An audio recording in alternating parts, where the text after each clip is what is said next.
It's your pride and joy. It's your weapon of choice. It's your bike. Today, I'm going to show you 7 ways on how to make your bike more professional. Bar end plugs. There is nothing worse than losing these. Having them fall out, whether you're taking the bike out of the back of a car, leaning up against a wall, or simply they just fall out sometimes.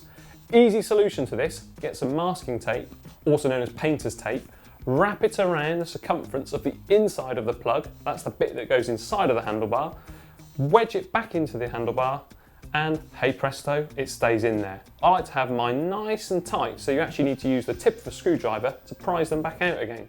Fantastic little tip. My next little tip for you is to line up the tyre manufacturer with the valve hole on the rim. There's 2 reasons really. One of them is vanity, simply looks better. Secondly, it helps you locate the valve faster when you go to pump up your tyre. Believe it or not, sometimes that is a struggle for some people.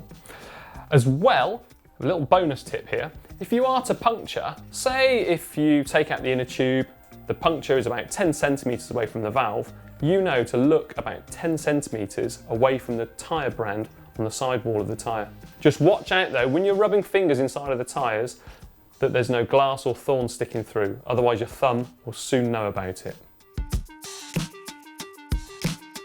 Now, rattling valves, they're not as common as they once were, but if you've got one, believe me, you will know about it. That noise will drive you crazy, torturous in fact. A more elegant solution than using just a bit of electrical tape around it is to get yourself some of this heat shrink tubing.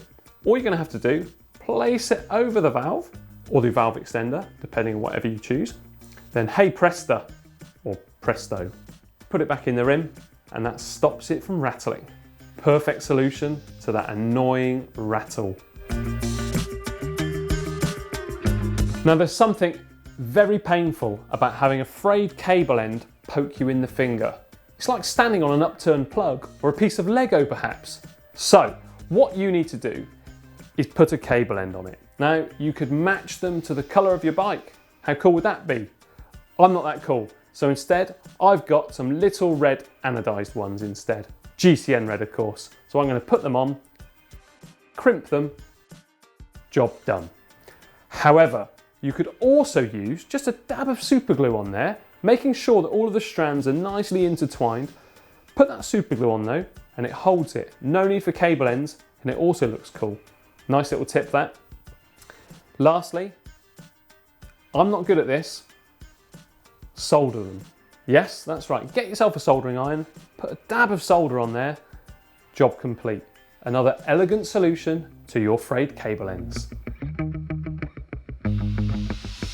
Leaky valve extenders.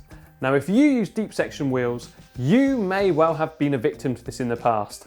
No longer though. Have I got a tip for you?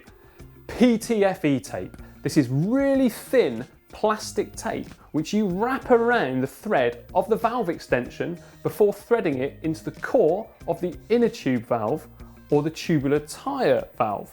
Simply done, then no more leaky valves. Quick release skewers. Believe it or not, they can be undone by other riders whilst you're riding along. Yep, I've seen it done before. A front wheel has come in, open one up. Seen it done on the back. The front, don't think so. Anyway, better safe than sorry. What I advise is to put it just behind the fork leg or in the gap here in between the seat stay and the chain stay. So then someone riding behind their wheel can't accidentally flick it open. Don't do them up too tight because in the depths of winter, when your hands are freezing cold, you don't want to be stuck at the side of the road trying to open up that skewer. Believe me.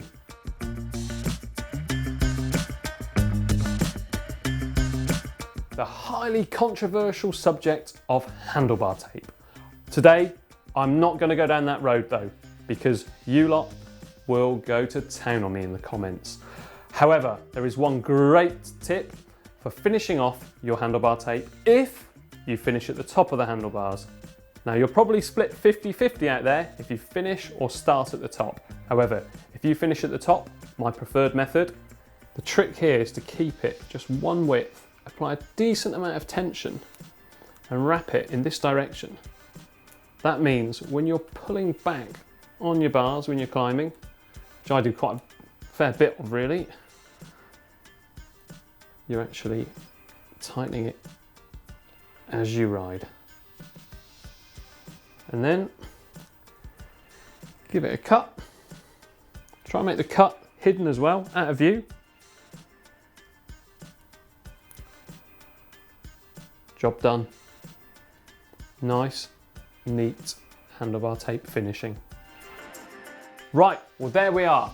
7 easy tips for you to do to make your bike look more pro.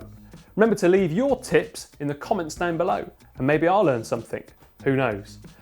Remember to subscribe to GCN by clicking on the globe, and for 2 more great videos we've got how to clean your bar tape, just down there, and how to get home with no more inner tubes. That's an adventurous one. Click just down there.